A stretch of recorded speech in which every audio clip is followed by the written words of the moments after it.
দারোগা বাবু, এই কে? দারোগা বাবু, এত রাত্রে আপনি? আমি তো একটা মামলা নিয়ে এসেছি দারোগা বাবু। এত রাতে কোনো মামলা সব হবে না। ওদিকে শুনছো আমার স্বামী দারোগা বাবু, আমাকে দয়া করে দারোগা বাবু, আমার ভীষণ বিপদ দারোগা বাবু। রাত করে কোনো মহিলা মানুষ থানায় প্রবেশ করা যাবে না। দারোগা বাবু, কখনো হবে না। এই চিকা মিকা তারা এখান থেকে। দারোগা বাবু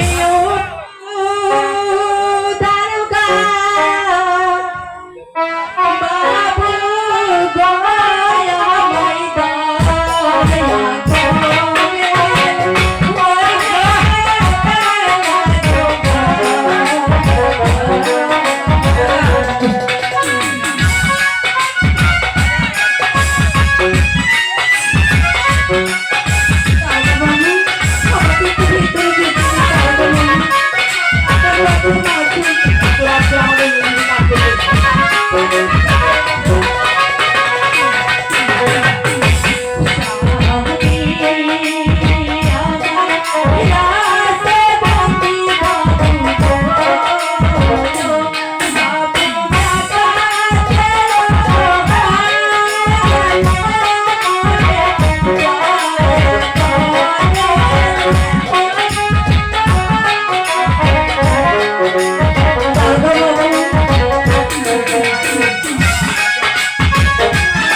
আমি স্যারের কাছে পরামর্শ করি। স্যার আপনি গেছেন, তার বাইরে একটা মেয়ে অপেক্ষা আছে। এত রাত্রে জানি না তার কি অভিযোগ, সে যে অনেক কান্নাকারি করছে স্যার। সে আপনার সাথে দেখা করতে স্যার। ঠিক আছে, তাকে পাঠিয়ে দাও। এই শান্তি, তুমি মহিলাকে সুসম্মানে নিয়ে আসো, স্যারের সাথে দেখা করে দাও। ঠিক আছে। তোমার অভিযোগ কি? আসসালামু আলাইকুম স্যার। ওয়ালাইকুম সালাম। স্যার, তোমার অভিযোগ কি? স্যার আমার ভীষণ বিপদ স্যার। কেন? স্যার, আমার স্বামী ডাকাতের হাতে বন্দী আছে স্যার। আপনারা দয়া করে আমার স্বামীকে বাঁচান দারোগা। তা না হলে আমার সাথে চলুন, নইলে যে আমার স্বামীকে বাঁচানো যাবে। আরে না না, ওটা তার তোর নিয়ে এসে আমাকে বলছে আমার সাথে চলো। আমি কি তোমার কেনা গোলাম? আমি তোমার কথায় তোমার সাথে এসব আপনি কি বলছেন স্যার? স্যার, আপনি দয়া করুন স্যার। শোনো, তোমার স্বামীকে বাঁচাতে পারি। তোমার স্বামীকে বাঁচাতে হলে আগে থানায় মামলা করতে হবে। তাহলে মামলা নিয়ে নিন স্যার। মামলা করতে হলে টাকার প্রয়োজন। আমার টাকা এনেছো? আমার কাছে তো কোনো টাকা নেই স্যার। তাহলে মামলাও নেই। স্যার একটু ভেবে দেখুন স্যার, একটু দয়া করুন। আরে না না,